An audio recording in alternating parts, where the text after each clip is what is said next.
Hello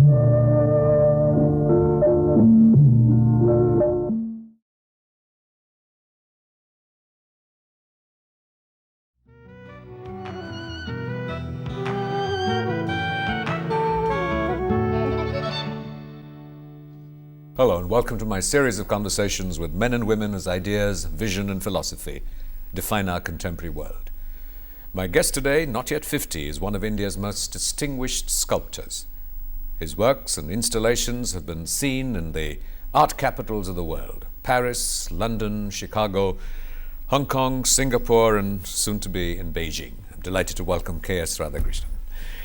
Your work is in bronze, a traditional medium, and you have sort of stuck with it in some ways with great determination at a time when people feel tempted to experiment with newer forms and newer materials, and bronze is really sort of the traditional material of sculpture.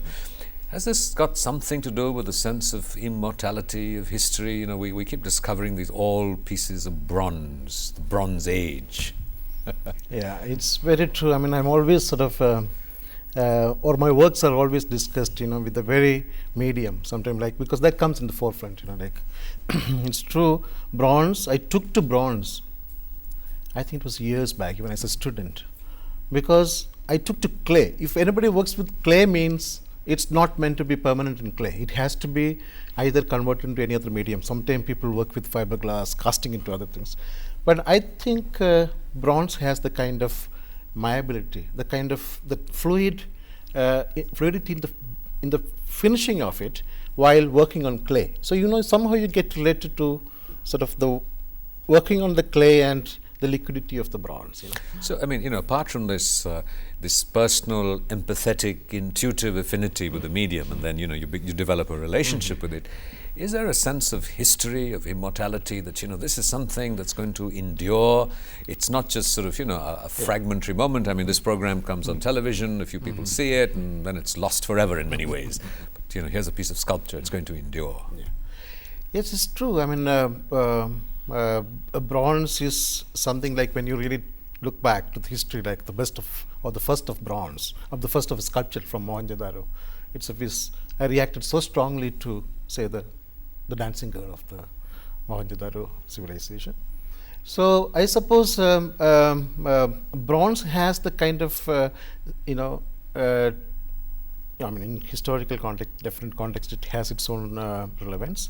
Plus the kind of work which I do, I mean, I suppose it's possible only in bronze. I mean, it's definitely the content and the medium, sort of gets sort of somehow integrated, and bronze is the medium.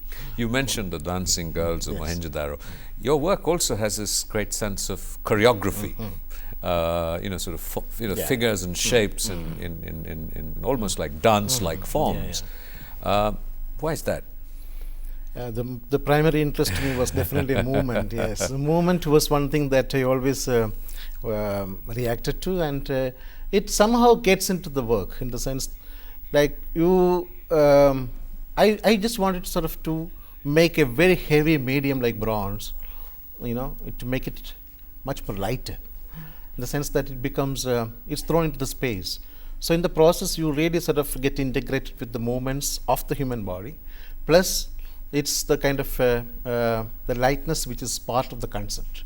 So it's kind of I think put together the choreography that happens within me, and it's being definitely expressed through figures. You're a sculptor, and let's sort of perhaps explore for a moment the purpose, the motivations behind modern sculpture.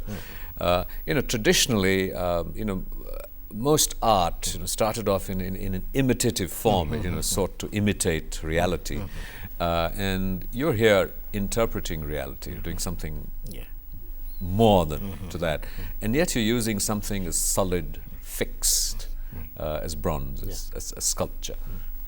You see, when you compare with the sort of pictorial space and the actual space, the sculptures do exist in the actual space, but at the same time, it's sort of it's only sort of I mean, it has its own reality that comes from within, the kind of space that one, sort of think through, or whatever you call it. So I think from that, from within, it's a kind of an existence that's in object form, in a kind of a material form. So I suppose sculpture, even though it's very static, and like what you said, with the kind of movement and the kind of choreography and the kind of juxtaposing, how the concept and the forms sort of integrated, I suppose it has a tremendous scope in terms of sort of reaching out to the people, in terms of the kind of thought process one normally lives with. So you create this piece of sculpture. There's an intuition, there's a process, there's an inkling. There's it sort of takes this concrete shape and it's communicating to people. How do you know it's communicating? How do you know what it's communicating? How do you know how it's being received? Sort of traditionally in communication studies and as a filmmaker sometimes, you sort of assume that communication is the sending out of the message, the transmission and the reception of it. So you've sent it out, you've created the sculpture. What about its reception? It is first of all the communication that happens between the maker and the made. It's like me with my sculpture, and if that is sort of established, like if that bridge is being built, then I really somehow expect, or to sometimes take it granted, that flow between the onlooker and the sculpture, that's sort of, there's a possibility of that's happening. Like the recent work which I was working on, I mean, it took a year almost for me to work on. Is this the ramp? The ramp that I'm working on, or just to complete. Well, tell us about it so that the audience and viewers connect with the idea that you're talking about. What was the ramp? The ramp was the ramp title of the sculpture that has come from the very structure of it, because it's a ramp that starts from nothing, from the ground, and that's getting elevated to a kind of a space which has no dead end. It has ascending and descending structure. It has diagonal and horizontal. So I suppose the ramp is something that was sort of kind of a busy space with lot many people on. Well, let me just sort of try and describe it for our viewers. That you have a sloping a ramp. That's right. And it's people with a lot of figures, and there's one towering figure in the middle. Now, what was the significance of that? The kind of movement, or choreographed movement of the people on the ramp, and this larger than life, very, idol-like, standing in the center of the ramp. Ramakrishna. Yeah. It could be Ramakrishna, it could be a guru, it could be a saint, someone who has reached to the sainthood. I mean, I would really put it that way. To establish the fact that, because, to be perfect also is human. In the sense, because all the features of those small little figures and the larger than life figure had the similar kind of a feature, and it's just that one is not moving, one is standing. So in the process, you see what happens when you are looking at the ramp, you have the smaller and the larger figure, and you might really sort of get into a space, or the image would really sort of impart you or to a kind of or take you to a space where you do have an introspection. And what is it all about? All these people who are they? So are you able to sort of talk to your audience of people who see these sculptures and inquire of them as to whether the intention or the idea that you have sought to communicate has actually been received, or something completely different may well have been received? So how do you get that satisfaction that the intention of what you have sought to communicate has been received? See, a sensitive mind definitely is sort of will have lot many questions, by looking at a work of art, but not necessarily that those would really be sort of very much or closely sort of associated to what one really sort of wanting to evoke. But definitely there is the possibility of a dialogue that opens up. And first look, it's like all the people are not yet, at least, sort of trained to look at a work of art, especially sculptures, because we have very less sculpture shows here. And even though we have a great tradition of sculptures in this country, but when it comes to contemporary context, you don't have many shows, less number of sculptors and less number of exhibitions. Even the galleries don't really sort of do much in comparison to the paintings for whatever reasons. So now it's really changing scenario. People are really going, and more exhibitions are happening, and there's a query about what it's all about, how to really look at an actual object instead of the colorful paintings on the wall. So I think it's building up, and I'm very happy with the way it's happening. It should have been more even before, but at least we have a hope that the communication is building up between sculptures and the viewers, between sculptors and the viewers. So I think it's a positive direction. You trained at Shantiniketan. You started off being a painter, and very much steeped in the classical, and yet you are a modern sculptor. What is this transition from the classical to the modern? I went to Shantiniketan from Kerala to study painting, but then there were two masters in sculpture. That was Ramkinkar Bej, who was not part of the faculty, but then there was Sharbari Roy Chaudhary, who was the professor. So I suppose Sharbari Roy Chaudhary, whose presence in the college definitely sort of inspired me a lot. Plus the sculptures in the campus itself were like big lessons to me of Ramkinkar. I used to wonder, well, what all those sculptures, huge monumental sculptures which were done in 20s and 30s, and I could not understand the greatness of those. I don't know whether how much I understand now of because it really opens up. It really yet to be realized about how great the sculptor Ramkinkar was. So I suppose that was definitely one of the reasons, and both these personalities were reason. Their presence was definitely an obvious reason for me to shift from painting.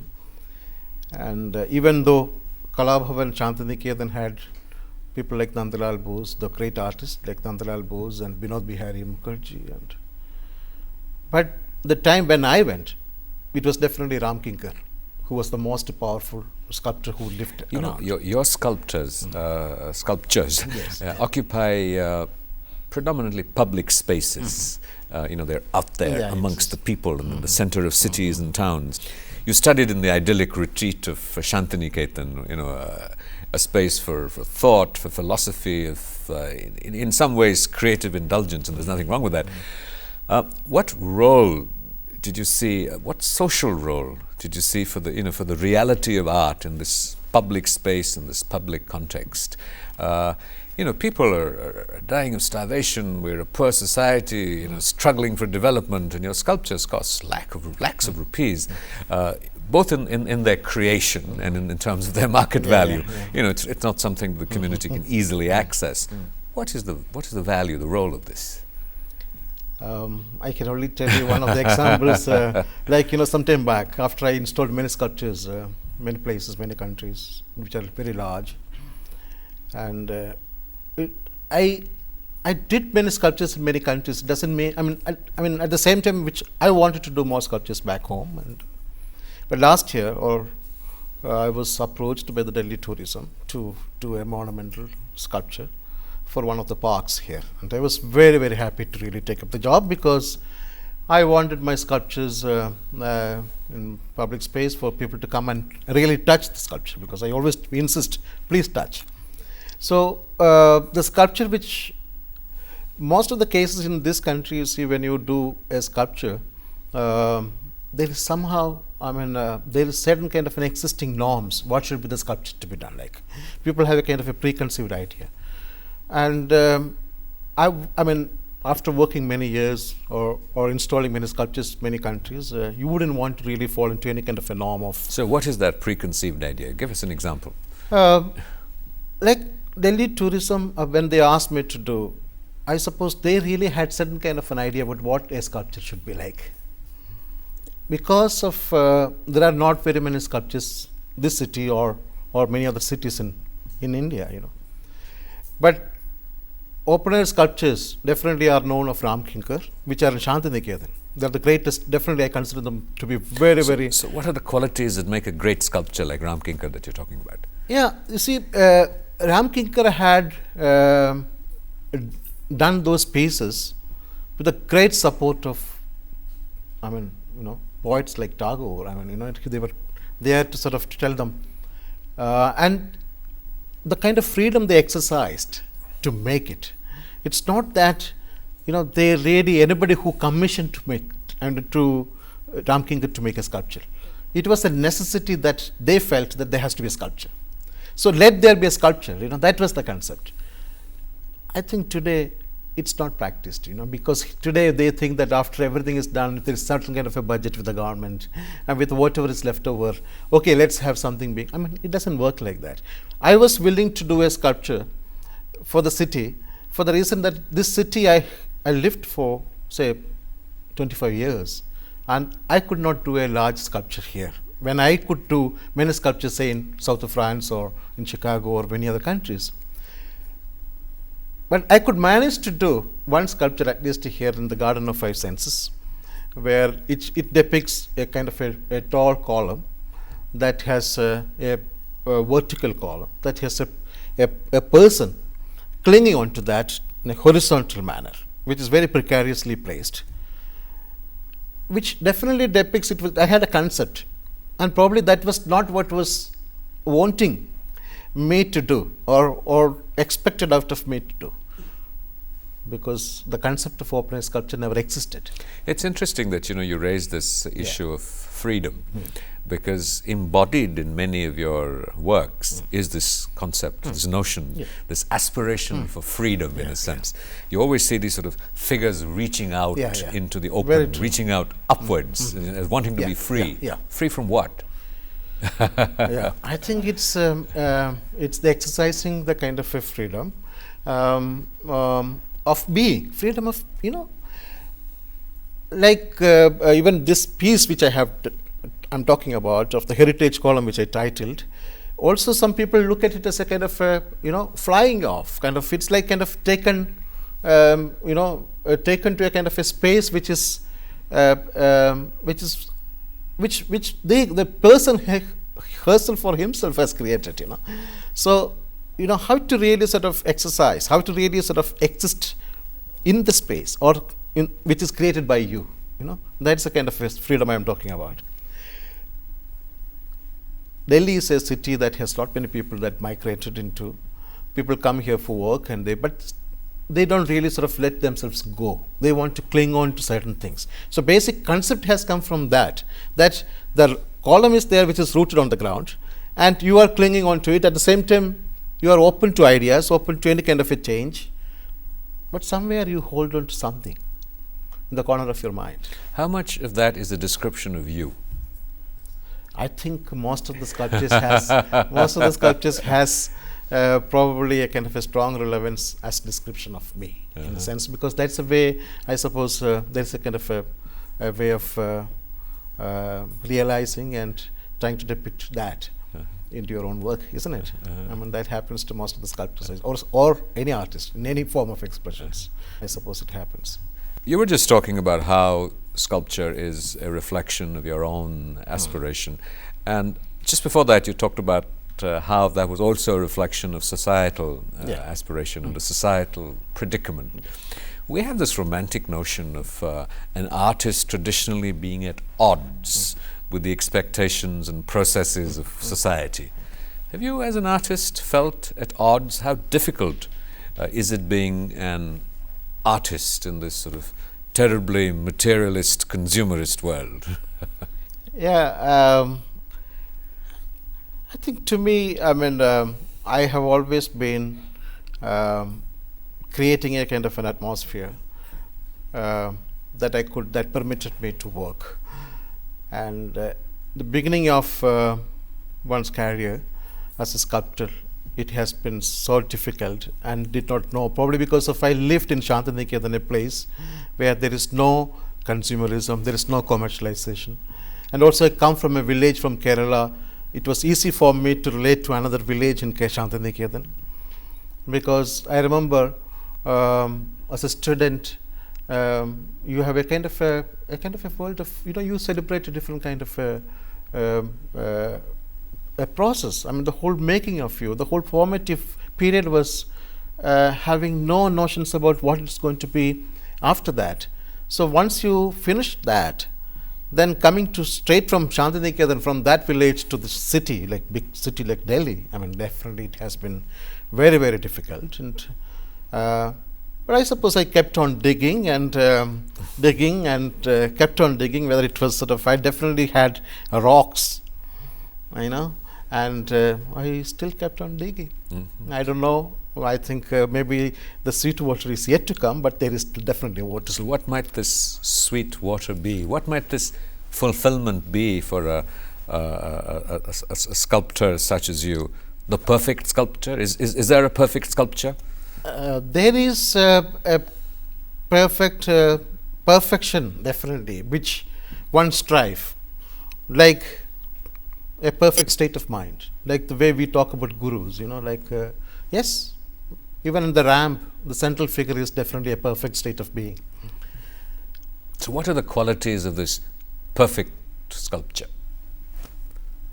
Which probably one will never attain, but something that you keep attaining is what is perfect for me. It's not that something that you probably would never come to meet with that, and that's the kind of a state of mind. That's the kind of a sculpture which will never be done, which one really keeps making.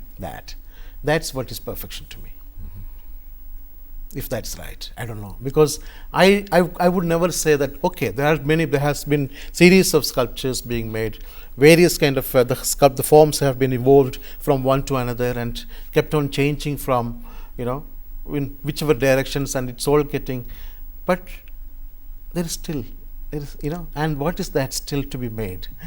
I think that's the perfect sculpture probably will never be made. So these imperfections that you're struggling with, what are the imperfections? Are they to do with form? Are they to do with purity of intent, of conceptualization? Where do you find this imperfection? In the process, in the product, you know, that is completed, finished, and then left behind because it's now frozen and there's nothing you can do about it? No, I can tell you one example about how people think that it is a very perfect, and it is not perfect. You know, like one of the Bastar people in Madhya Pradesh, they do small sculptures in wax, and I have seen some of the images were taken or bought or collected by a French sculptor and casted them in a very perfect manner, so-called perfect casting, in back home in France, Paris. So one of the visits they showed me, look, this is a piece from India. It was done in wax by these tribals, and I've cast it in bronze, pure real bronze of international standard, in jewelry casting. And then I looked at it, but it was so sterile. But the way those people have done in the what you call it, the tribal, that they're in their own village setup, that they are boiling rice on one side, they are melting bronze on the other side. You know, it was so effortless for those people to lift that crucible of, you know, full of bronze and pouring it into, and they take it granted whatever comes out is a sculpture. There's nothing to compare with. They really, so there's what is that if do you think that can be perfected by shifting that into with a good metal and a good process of casting? No. So do you put a kind of pressure on yourself to be perfectly imperfect? In the sense that, you know, I think I don't, you know, the kind of comparison about that, that the effortless natural imperfection is more important to me than very thoughtfully done kind of very sterile perfection, the so-called perfection that one talks about. I think that you putting yourself, you know, rooted to your memories, rooted to your own values, and all that is, and how much can you really exercise in your, you know, whole process and the practice. I think that's what is probably a perfect state of being. And what aspiration does a sculptor have, you know, for himself at age 49, approaching 50, to keep making sculptures? Does a sculptor ever retire? Oh no, sculptors don't retire. I mean, you know, in the sense that there is no end to it, because, like, I don't know when did I start even, and it's I mean, it's a way of thinking. It's a way of life, Rajiv. It's a whole process that keep you engaged with the making of it. And some of the sculptures, yes, you really feel that I would like to live with it. Some of the sculptures are really kept in the memories, and definitely more number of sculptures are to be coming, not really finding an image, particular image of that. Do you have a fear? It's, sometimes I have a fear doing an interview that, look, I'm going to run out of questions to ask, and sometimes I do, and then I ask the silly one, which is very often. Do you ever fear that you're going to sort of run out of sculptures to make? I mean, that is now your identity. People are expecting, something great and wonderful out of you with great frequency and regularity. And do you fear that one day this might stop? No, I'm so sorry. I mean, this will never be there, and I am not at all afraid of that. At least that fear itself, I'm not afraid of, because I suppose it has not ended. It's a process. It keeps happening. It's always there. The sculptures, something that there are lot many more to do. Maybe I might run short of time to really make it. I don't know, but I think it's a never-ending process. K.S. Radhakrishnan, thank you very much. This has been a great honor and a privilege. Thank you indeed. Thank you.